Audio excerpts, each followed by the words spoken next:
열왕기하 18장 말씀입니다. 열왕기하 18장에서 20장까지는 유다, 남유다의 히스기야 왕에 관한 그러한 말씀입니다.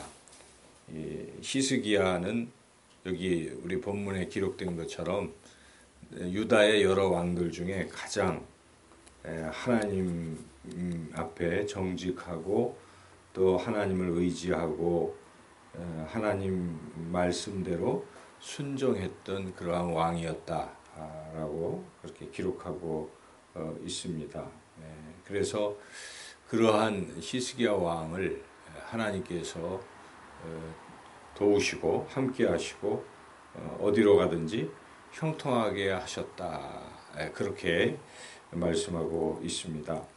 지금 18장 1절에서 8절까지는 히스기야 왕에 대한 것을 요약하고 있습니다. 그리고 이후에 어떤 사건을 통해서 히스기야가 하나님을 어떻게 의지하고 나아가는지, 그리고 하나님은 히스기야를 어떻게 도와주시는지를 이제 뒤 20장까지 기록하고 있죠. 그래서 우리가 19장, 20장까지 다 읽어봐야 전체적인 내용을 이해할 수가 있습니다. 오늘 이제 본문을 살펴보시면서 먼저 1절에서 8절 그 전체 요약한 것 중에 핵심이라고 볼 수 있는 부분이 이제 5절에서 7절인데 한번 같이 읽어보겠습니다. 히스기야가 이스라엘 하나님 여호와를 의지하였는데 그의 전후 유다 여러 왕 중에 그러한 자가 없었으니 곧 그가 여호와께 연합하여 그에게서 떠나지 아니하고 여호와께서 모세에게 명령하신 계명을 지켰더라. 여호와께서 그와 함께 하심에 그가 어디로 가든지 형통하였더라. 바로 이 내용이죠. 이제 앞에서 히스기야가 한 일은 그 앞에 우상을 우선 제거한 일부터 했습니다. 그 아버지 아하스는 또 가장 악한 왕이었기도 했는데 그럼에도 불구하고 이 히스기야는 훌륭한 왕이었습니다. 그래서 아버지가 막 우상 만들어 놓고 했던 걸 지금 다 이제 부셔버리는 것이죠. 그 중에는 심지어 모세 때부터 있었던 놋뱀까지도 그게 우상화된 것입니다. 사실 놋뱀은 좋은 것이었죠. 이스라엘 백성이 이 광야에서 하나님 말씀에 불순종했을 때 하나님이 불뱀을 보내셔가지고 물어서 이렇게 죽게 되었을 때, 그때 모세가 기도할 때 하나님께서 모세에게 그러면 놋뱀을 만들어서 장대의 높이 달라, 만약 놋뱀을 보는 자들이 있으면 불뱀에게 물렸더라도 살아날 것이다, 그런 말씀을 해주셨죠. 그래서 과연 그 놋뱀을 보는 자마다 살아났습니다. 그것이 이제 예수님이 그것을 말씀하시기를 요한복음 3장 15절에서는 인자가 높이 놋뱀처럼 들려야 하리라. 인자를 믿는 자들은 살 것이다, 영생을 얻을 것이다, 이제 그 말씀하셨지 않습니까? 그래서 이 놋뱀이 상징하는 의미는 굉장히 큰 것이죠. 하나님을 바라보면 산다, 그런 뜻인데 문제는 그것조차도 우상처럼 하나님을 우리가 바라보는 목적이잖아요, 그거는. 근데 하나님 바라보지 않고 그 자체에 무슨 신령한 것이 있는 것처럼 생각하고 놋뱀을 우상화했을 때 지금 히스기야는 그것까지도 부숴버렸다, 이렇게 기록하고 있죠. 그게 옳은 것입니다. 그래서 우리는 그 어떤 것이라도 이게 내 삶의 우상이 되면 안 돼요. 그래서 본질은 하나님입니다. 하나님을 믿어야지. 우리가 물질, 재물, 이게 얻는 것이 물론 귀한 것이고 또 세상에서 출세하는 것도 귀한 것이고 이게 다 귀한 것이지만 그것이 목적이 돼서는 안 됩니다. 그게 우상이 되면 안 되죠. 그것보다 우리는 그 너머에 하나님을 더 우리가 섬겨야 된다 하는 것이죠. 그래서 그 우상을 깨뜨렸다. 그리고 하나님만 의지하고 항상 하나님을 떠나지 않고 하나님과 연합하고 하나님 말씀하신 것은 다 순종하고 이렇게 히스기야가 살아갔을 때 하나님께서 그와 함께 하시고 그를 형통하게 하셨다는 것이 이제 오늘 본문의 가장 핵심적 주제라고 할 수 있겠습니다. 이제 그 이에 이제 이 사건들이 일어나는데 이제 하나하나 의미가 있는데 9절에서 12절까지는 그 하나님 말씀에 불순종한 사람들이 어떻게 되는지를 먼저 보여주는 것이죠. 바로 북이스라엘입니다. 북이스라엘은 호세아라는 사람의 왕이었는데 그는 우상을 섬기고 하나님을 의지하지 않고 다른 것을 의지하고 자기 지혜를 의지하고 이렇게 있었지 않습니까? 우리가 어제 17장에서 봤듯이 그래서 결국 북이스라엘은 멸망하고 말았다는 그것을 다시 한번 9절에서 12절까지 요약을 하고 있죠. 이는 이 히스기야와의 어떤 대조적인 모습을 보여주는 것입니다. 히스기야는 그때 건재하고 있는 것입니다. 남유다는 건재하고 있지 않습니까? 같이 북이스라엘은 멸망하는데 왜 그랬습니까? 남유다에는 히스기야 왕이 있었고 히스기야 왕이 하나님을 의지했기 때문에 살아날 수 있었다. 그러나 북이스라엘은 하나님을 의지하지 않고 세상을 의지하고 또 우상을 섬기고 이제 그런 짓을 했기 때문에 결국 멸망했다는 것을 보여주고 있는 것이죠. 이제 13절부터 길게 끝까지 37절까지의 말씀은 그렇게 쳐들어왔던 아수르가 한 10년쯤 지나서 히스기야 왕 제14년 주전 701년에 이제 남유다도 공격을 하고 있는 것이죠. 그 주변에 여러 나라들은 이미 다 정복을 했습니다. 에돔, 모압, 암몬, 블레셋 등등 다 정복을 하고 이제 북이스라엘도 정복했고 아람도 정복했고 남은 나라는 남유다인데 지금 남유다를 공격하고 있는 것입니다. 아수르가 대군을 이끌고 18만 5천 명의 대군을 이끌고 살만 에셀의 뒤를 이은 이제 산헤립이 이 아수르의 왕이 됐는데 산헤립이 이제 쳐들어왔습니다. 그래서 유다에 예루살렘 빼놓고 모든 성읍을 다 점령했습니다. 예루살렘만 남았습니다. 이게 함락되면 끝나는 것이죠. 우리도 뭐 수도 서울이 함락되면 끝이잖아요. 마지막 지금 남아있는 이런 위기를 맞게 됐다. 우리가 이제 잘 생각해 봐야 됩니다. 처음에 1절에서 8절까지 요약했을 때 항상 하나님을 섬기는 사람은 형통하다 이런 표현이 있었는데 그런데 지금 형통한 게 아니고 어떻습니까? 지금 위기를 맞게 된 것이죠. 그러므로 우리가 잘 생각해야 됩니다. 모든 것이 만사형통이라는 표현 속에 고난이 없다 그런 뜻은 아닌 것이죠. 우리 하나님을 잘 섬기는 사람들도 고난이 있을 수가 있어요. 그런데 그 고난이 왜 오는가도 잘 생각해 봐야 되는데 그것은 하나님만 섬기기 때문에 오는 고난이라는 것입니다.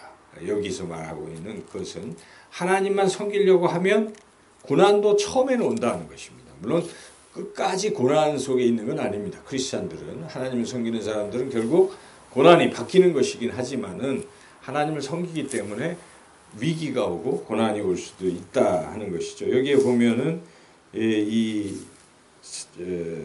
산헤립이 이제 공격하고 할 때 이 지금 왜 이런 일이 벌어졌는가? 그 이유가 지금 이 왕이 히스기야가 그런 아수르를 따르지 않고 있었기 때문에 이제 이러한 위기가 있었다. 그것이 어디 나와 있었는데요. 지금 제가 정확히 찾을 수는 없는데 그 본문에 보면은 이 히스기야가 아수르를 따르지 않았기 때문에 이제 그렇게 되는 것이다. 나와 있습니다. 이 말씀 무슨 뜻이냐면 우리도 세상은 우리를 따르라고 유혹을 할 때 우리 거절할 수 있잖아요. 그러면 핍박을 받잖아요. 핍박을 받고 어려움을 당할 수가 있어요. 그래서 하나님 뜻대로 살려고 하는 사람이 도리어 어려움을 당할 수도 있습니다. 세상과 타협하는 사람들은 그 위기를 모면할 수도 있어도 하나님 뜻대로 살려고 하는 사람들은 그러한 어려움을 핍박을 겪을 수도 있다. 지금 그런 것을 우리가 잘 알아야 됩니다. 하나님을 위하여 우리가 어려움을 겪을 수도 있다는 것이죠. 그런데 그 어려움은 그것을 끝나는 것이 아니라 다시 극복이 된다. 이제 그것이 이 열왕기하 18장부터 20장까지에서 보여주는 것인데 지금 여하튼 어려움을 당하고 있습니다. 큰 어려움을 당하고 있는데 그것은 산헤립이 공격을 하면서 하나님을 모욕하고 이스라엘 백성을 조롱하고 하는 그런 내용입니다. 여기 보면 산헤립이 신하 랍사게를 보내가지고 지금 막 얘기하는 거예요. 떠들어대는 것입니다. 여기 있는 내용은 우리가 다 귀담아 들을 필요가 없는 그런 얘기죠. 조롱하는 얘기입니다. 야, 아수르 왕을 믿어야지 하나님 믿어갖고 될 줄 아느냐? 뭐 지금 그런 조롱입니다. 그리고 너희들이 섬기는 하나님의 뜻이 우리가 너희들을 멸하는 거야. 이런 얘기도 하고 이런저런 얘기하면서 지금 여기 있는 내용은 한마디로 말하면 조롱하는 그런 내용이죠. 그래서 이 히스기야가 보낸 신하들이 그 와서 떠드는 랍사게한테 제발 그냥 당신네 나라 말로 하지 우리나라 말로 하지는 마십시오. 지금 백성들이 다 듣지 않습니까? 이렇게까지 부탁을 하니까 오히려 이들이 유다 말로 랍사게가 25절 한번 읽어볼까요? 랍사게가 드디어 일어서서 유다 말로 크게 소리질러 불러 이르되 너희는 대왕 아수르 왕의 말씀을 들으라 이렇게 하면서 오히려 더 유다 말로 막 이렇게 떠들어대고 있는 이런 조롱이라는 것이죠. 조롱하고 있는 것입니다. 그래서 우리가 하나님만 섬기는 사람들은 조롱을 받을 수가 있습니다. 여러분 그렇지 않습니까? 내가 하나님만 잘 섬기면 세상은 질투합니다.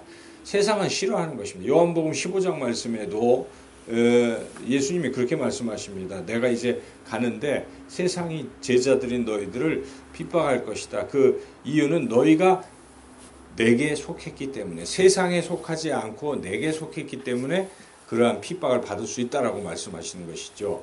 그래서 우리가 세상과 타협하지 아니하면 세상은 싫어합니다.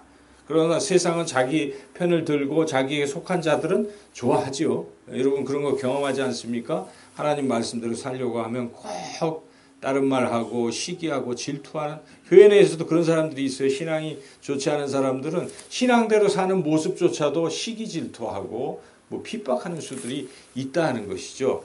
자, 지금 이렇게 하나님을 믿는 하나님의 백성을 이 아수르의 군대 그 신하 랍사게가 와서 조롱하고 비난하고 핍박하는 이런 상황 속에 있습니다. 자, 이럴 때 어떻게 해야 되는가를 우리가 오늘 본문을 통해서 깨달아야 하겠습니다.